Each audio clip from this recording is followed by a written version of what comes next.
ஒற்றுமை அரசாங்கத்திலிருந்து அம்னோ அல்லது பரிசான் நேஷனல் விலகுவது இக்காலகட்டத்தில் சாத்தியம் இல்லை என்று அரசியல் ஆய்வாளர்கள் தெரிவித்துள்ளனர். அம்னோ தனது அரசியல் பலத்தை மீண்டும் கட்டி எழுப்பவும் நாட்டின் அரசியல் நிலைத்தன்மையை உறுதி செய்யவும் ஒற்றுமை அரசில் தொடர்வது மிக அவசியம் என்று மலேசிய தொழில்நுட்ப பல்கலைக்கழகத்தின் பேராசிரியர் மஸ்லான் அலி தெரிவித்துள்ளார்.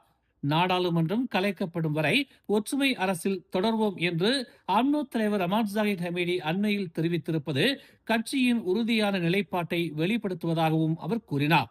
இதனால் அம்னோ இளைஞர் பிரிவு தலைவர் டாக்டர் அக்மால் சலே முன்வைத்துள்ள அரசாங்கத்திலிருந்து விலக வேண்டும் என்ற கோரிக்கை நடைமுறையில் சாத்தியமற்றது என்றும் அது அவரது தனிப்பட்ட கருத்தாக மட்டுமே பார்க்கப்படுவதாகவும் மஸ்லான் அலி விளக்கினார். டிஏபி தலைவர்கள் கூறும் சில கருத்துக்களை முன்வைத்து ஒற்றுமை அரசுக்கு எதிர்ப்பு தெரிவிப்பது அரசியல் நோக்கத்திலான பேச்சு மட்டுமே என்றும் அது அம்னோவின் அதிகாரப்பூர்வ நிலைப்பாட்டை பிரதிபலிப்பதில்லை என்றும் அவர் சுட்டிக்காட்டினார்.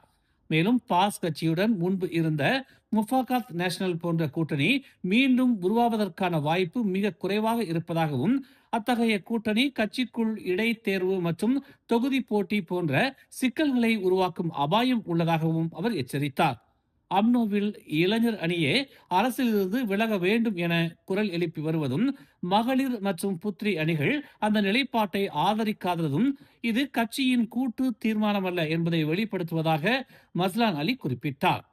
இதற்கிடையே சர்வதேச இஸ்லாமிய பல்கலைக்கழக அரசியல் ஆய்வாளர் ஷாஷா சுக்ரி கூறுகையில் அம்னோ அரசிலிருந்து விலகினாலும் ஒற்றுமை அரசு தொடரும் என்பதால் அரசியல் லாபம் இல்லாத நிலையில் எதிர்க்கட்சியாக மாறுவது பொருத்தமற்றது என்று தெரிவித்துள்ளார். இதேபோல் நுசாந்தரா அகாடமியின் ஆய்வாளர் அஸ்மி ஹசான் அண்மையில் நடைபெற்ற அம்னோ இளைஞர் மாநாடு அரசிலிருந்து விலக வேண்டும் என்ற ஒருதலை பட்ச கருத்தை மட்டுமே முன்வைத்ததாகவும் கட்சியை வலுப்படுத்தும் தெளிவான திட்டம் எதுவும் முன்வைக்கப்படவில்லை என்றும் விமர்சித்தார்.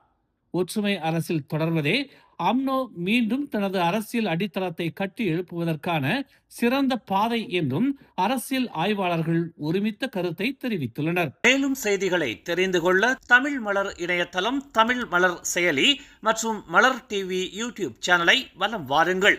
எங்களோடு இணைந்திருக்க மலர் டிவியை பதிவு செய்து கொள்ளுங்கள். உறவுகள் மகிழ்ந்திட விருப்பம் மற்றும் பகிர்வு சேவையை சொடுக்கிடுங்கள்.